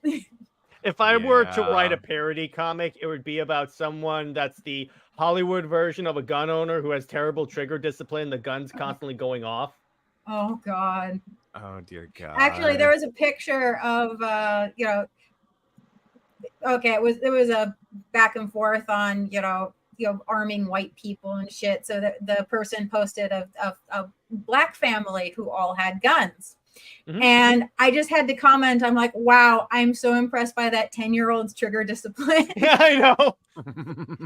I saw the same picture too. It said, white people, what do you think when you see that? I said, their house didn't burn down. Yeah. Oh dear God. This is bad. This is really bad. All right. So what we're going to do is, because I also want to showcase, we're going to do a little bit of self-promo for me. So this is a teaser trailer for Screecher. All right. This book I got coming up.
Nice. Yep. So that is Screecher issue 2 that's coming this October. I should probably share the link again. I am sorry. I have failed the city. Many And times. I forget, that's when you're launching the Kickstarter, or you've already done your Kickstarter? That's when I'm launching it. Okay. Yep. So here it is. We're gathering signups and whatnot. And yeah, so that it's just a really good comic. Honestly, I know I'm a little bit biased, but let me just share you some. All right, I'm just gonna pull up some colored pages. Yeah, and this is what issue 2 is gonna look like. Nice. Nice. And you know what? This is going to sound weird, but as an editor who's worked on comic books, my rule is if I just see a random page, I need to be able to tell what's going on. Mm-hmm. Can you look at that? And I can do that with these. So your artist knows how to at least do sequentials. Okay. Big. All right. No, that's a big deal for me, because I hate it when I open up a comic and I'm flipping through and I look at every single page and it's either just heads, just talking heads in the void, or no random things, and I have no idea where they are in relation to anybody else. I can actually tell what's going Yeah, on these pages. So open that this page is back good. up and zoom in. I want to take a closer look at that. Oh, okay. I was actually pulling up. Oh, you got another? Oh yeah. I was. Remember I was talking about Turn Samurai.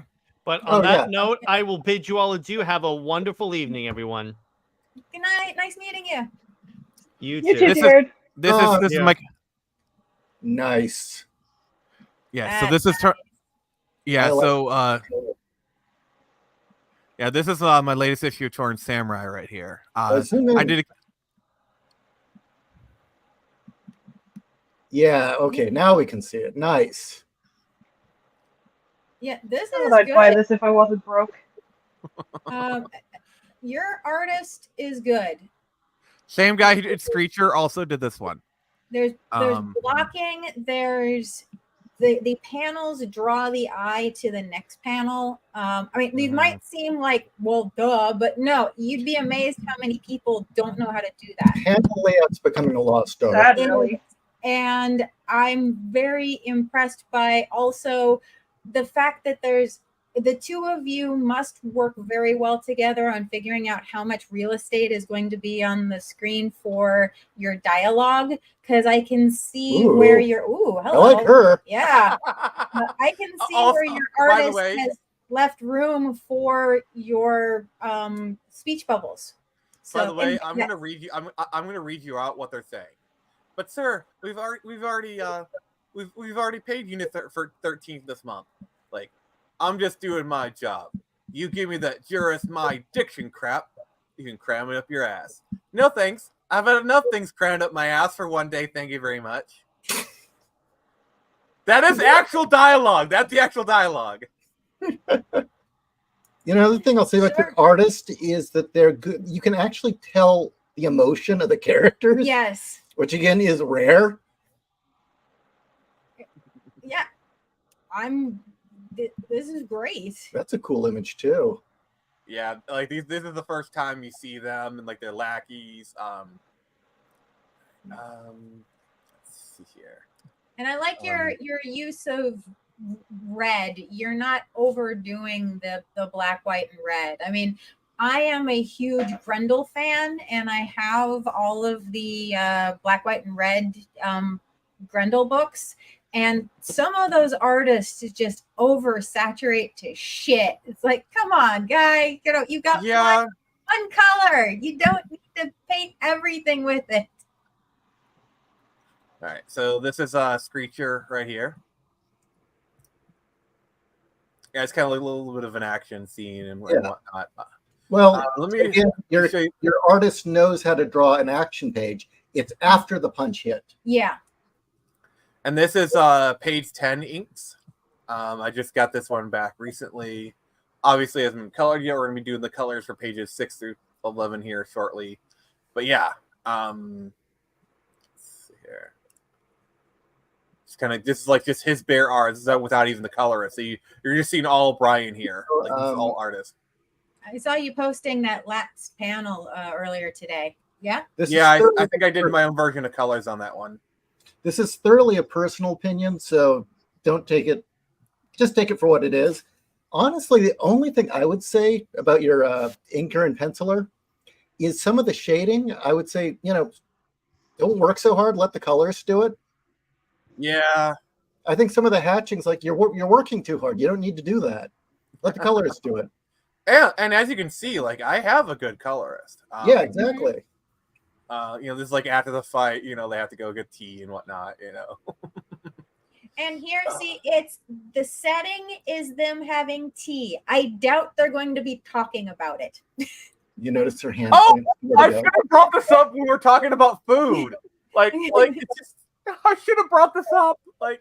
Yeah, they're just talking about because these are old friends. They haven't seen each other for 7 years, but these two were practically raised together, kind of thing.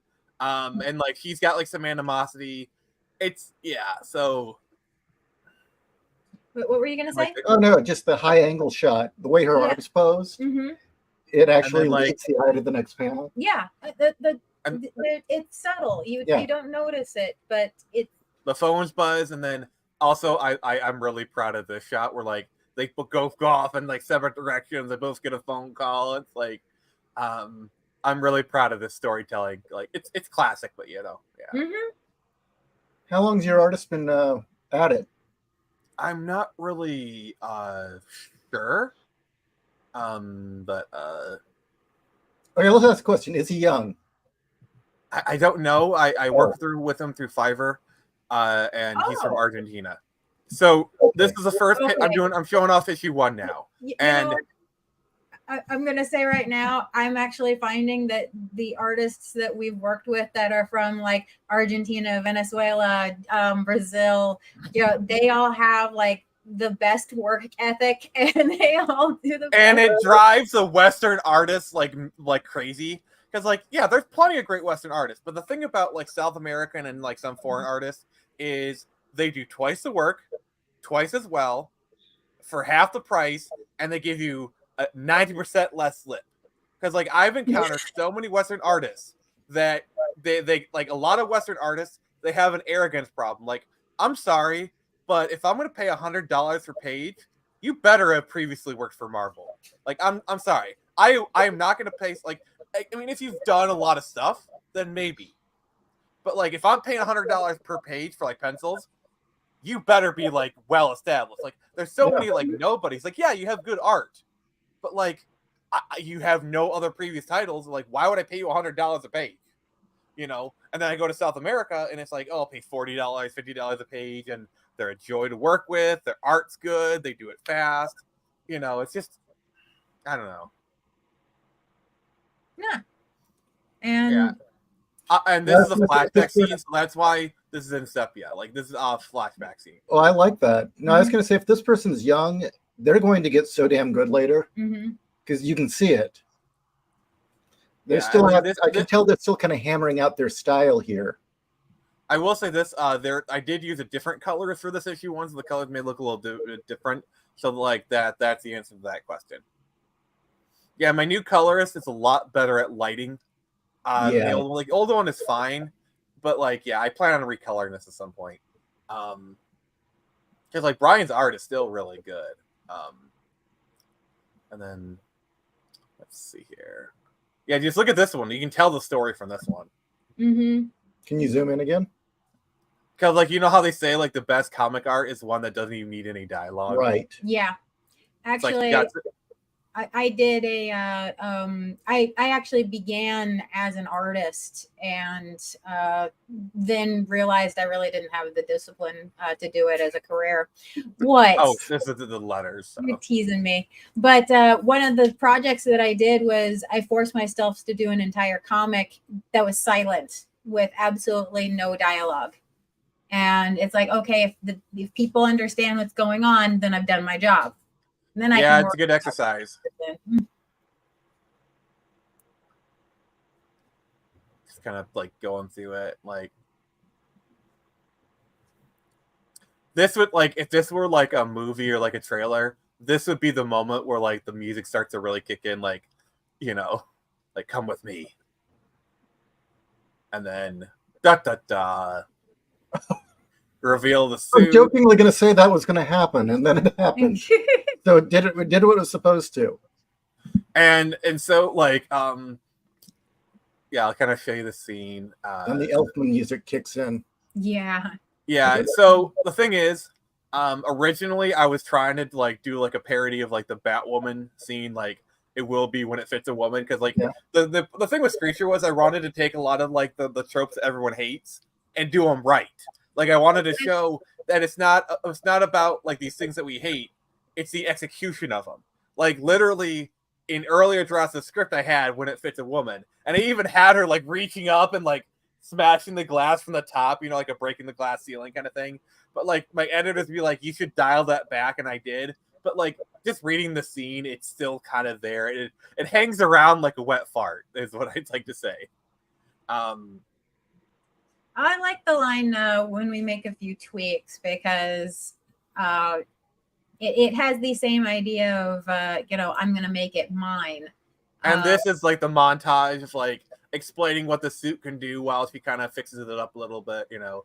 And this is my homage. This is my tribute to Black Panther right here. This was like straight, like, because you know, like the trailer, the shot of him, like the trail, like the poster shot of him, like the claws. That's my tribute to Black Panther. And this is like, like that moment from I think it's like Master of the Phantasm when he first puts on the bat suit. That's kind of Great moment in that movie. Honestly. I really love like the moment when he first puts it on and you see Alfred's eyes go wide. Yeah, and then you just get the silhouette. You don't even. I mean, and even though we know absolute chills, just the silhouette is just yes.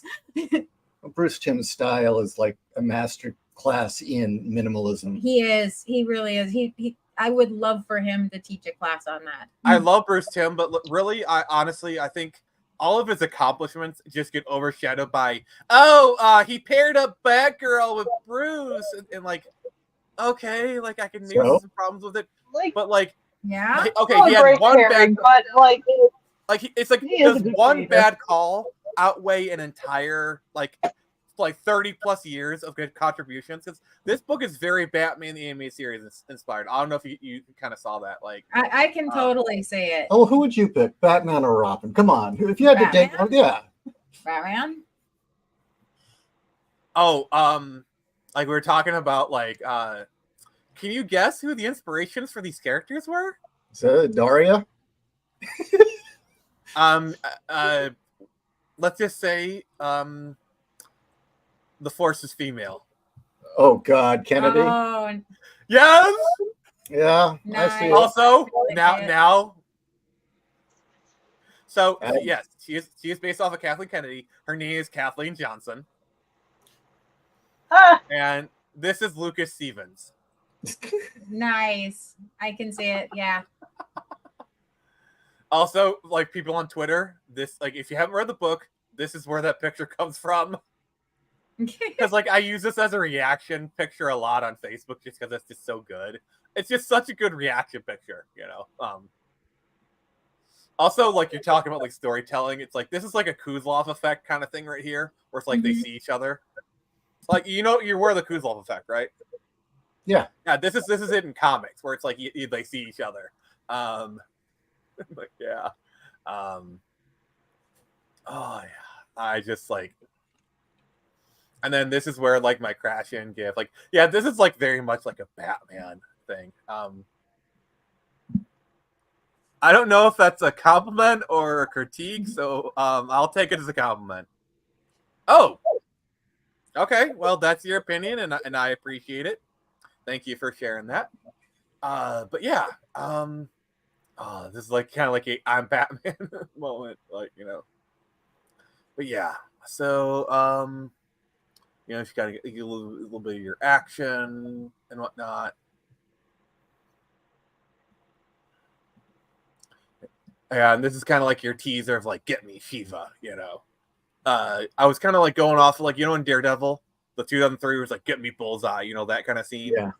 That's what I was going off of right there. And then she goes back. Lucas Stevens, I will say, I once you said it, I could see it. But initially I thought, is that Andy Dick really washed up? I'm sorry, but I just cannot forgive Andy Dick for what he did to Phil Hartman. No, fuck Andy Dick. I mean, yeah, he basically indirectly murdered Phil Hartman. I mean, that's not even a hot take. That's not even a hot take. That's pretty much everyone accepts that, No, it's very true. I like that John Lovitz almost kicked his ass. Mm-hmm. And John Lovitz of all people. It's like, you gotta really, I like John Lovitz's routine. He's like, no, think about that. I kicked Andy Dick's ass. That's not an accomplishment.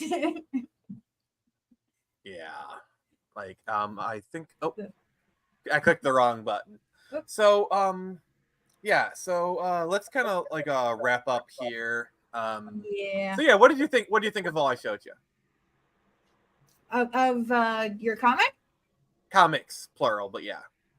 Of your comic again. As was saying through it, it is sad that me being impressed by the fact that your artist is competent and can tell a graphic story, that wows me. And that's nothing That against says a lot about the industry. artists. It's that is a selling point, people. Check out this book. At the very least, you're going to get awesome art. You know, Thank you. I put it in those terms because I'm not familiar with your writing. But you know, with comics is a graphic medium. You need to have good artwork in order to sell it. You can have the most competent writer in the universe, and if their artist is shit, the book is going to be shit. See, here's how I say it. Good art brings you in. Great writing keeps you there. Exactly. You know, because there's been kind of like this war between like artists and writers. Like artists like to think we're the most important part of the book. We sell the books and whatnot, and just like, oh, writing is like auxiliary, and it's like, no. The thing about comics is a merging of the written word and artists. Like art, like comic books without words are just a series of pictures, you know. And there's only so much you can do with that. Versus writing without art, you're just doing a novel. And on the writer side, too many writers tend to overcompensate where you have like 75% of the panel is just word balloons and just no. That's crap. Oh, I hate that. That's Bendis. That's Bendis. That's awful. Yeah, trust me. I try to limit like what I do, you know, so 150 words per page max. That's the rule. Well, like as an example, Queen and Country. Really enjoyed that series, but each story has a different artist. There's one story I cannot finish for the life of me, and that is because the artist is atrocious, and just looking at the pages hurts my soul. It doesn't matter that it's the same writer through the whole thing. I cannot stand looking at that art. And so the fact that you have found yourself a good artist who definitely does your stories justice, that's wonderful, and I look forward to your Kickstarter. Yeah, I'll make sure I'll send you a digital copy of Screecher if you want to check it out. Oh yes, I do. Most definitely. Right, I'll be happy to do that. Awesome. And so, Nix, anything you want to say in closing? Nope. No thoughts. Head empty. Oh, okay. And then so Issa and Kat, let me highlight you guys, and you guys do like a 30-second pitch for your book. Go. Boobs of Steel, the most important book you'll read of the year. It basically is everything you need to know about what we have lost, because basically it's not enough to complain about these heroines and the crap media we're getting now. We need to know what they've taken from us. This book is a history, it is a guide, and it is a deep dive into culture. And it'll answer a lot of the questions that we've all been asking. And it will answer why we went from having Princess Leia and Angelina Jolie's Lara Croft to a world where it's now populated with bland, bitchy sociopaths like Rey and planks of wood, like was it Alicia Vikander as Lara Croft? Yeah. So yes, Boobs of Steel, Part 1, Decoding the Amazon. And yes, this is Part 1, and look how thick this book is. This is a big boy. So big. Yeah, how did we get to a world in which Ellen Page cut her tits off? Because we smeared and debased all the feminine heroines. And look at these big, beautiful It women. started with destroying our archetypes. So check it We're out really today on Amazon.com and 01publishing.com. That's the number 0, the number 1 publishing.com. Beautiful. Maybe beautiful. I'll take 10. So real quick, so like the thing about like what always sucks about Lisa Vikander, it's like if you see her in literally anything else, she's great. Like she's a great actress. Like Man from U.N.C.L.E., Ex Machina. Like Ex Machina is literally a story about a woman seducing a man to convince her to go out. It's all about femininity. You know, have you seen Ex Machina? Yes, we own it. I love it because she failed the Turing test. If you think about it, she failed the Turing test. Hooray! How so? She ran program. She was programmed to seduce him, and she was told, seduce him, escape. So that's exactly what she did. She ran program. A little bit too well, but yes. Yeah. So therefore, she failed. Of course, he asked her dumb questions. Yeah. Yeah, he did. It's not the questions I would have chose. Yeah, no, you're right, because in Tomb Raider, it seems like they purposely told her act like a plank of wood. Yeah. And it's like, see, I like the Tomb Raider, like the recent trilogy, like the 2013 resonates really well because like the themes of like survivorship and whatnot. But like the Tomb Raider movie, it's not bad. It's just kind of aggressively okay. Versus like you go watch the first Tomb Raider movie with Angelina Jolie. Sure, it's dated and it hasn't aged slightly well, but it's still entertaining. And Angelina Jolie still rocks that movie. But she was essentially a female Indiana Jones, James Bond. Yeah. I mean, if you look at the history of Tomb Raider, that's literally what Lara Croft is, because originally they had a male character and it was basically an Indiana Jones ripoff. And they were like, we're going to get sued. So they eventually... The more feminist she became, the more victimized she became. Mm-hmm. I'm sorry. Lara Croft is not a rape victim. Yeah, that's kind of like... What? When I first saw the trailers for 2013, I was pissed off. It's like, Lara Croft does not need to be rescued. She's the one doing the rescuing. Like, that was my initial reaction. She's the bad bitch that rescues you. Exactly. And I think Angelina Jolie nailed that version. Like, that first Tomb Raider movie is spot on. Like, as an adaptation of video games, I think it's perfect. Even Cradle of Life is really not that bad. It's not as good as the first one, but it's still better than what we got. Yeah, exactly. I still kind of quote that one line from the first Tomb Raider movie. I just woke up today and hated everything. Oh my god, I love that line is just perfect delivery. A lady is modest. Like, my favorite moment was like, a lady is modest. As she's just prancing around and like the towel just falls off. I love it. Also, I love it, like the fact they didn't paint over Angelina Jolie's tattoos, for that one. I just thought that was really, really cool. Yeah. Sorry. All right. No, it's a good film. Mm-hmm. Yeah, good way to end this. So if you haven't watched Tomb Raider before, please do so. So this has been Nick from the Phoenix Press, and go read Boobs of Steel. That is an order. If you don't, Cat will squeeze you with her thighs. If you buy it, she will squeeze you with her thighs. So either way, you're in for a good time. So this has been Nick from the Phoenix Press, and remember, I can only show you the door. You're the one to walk through it.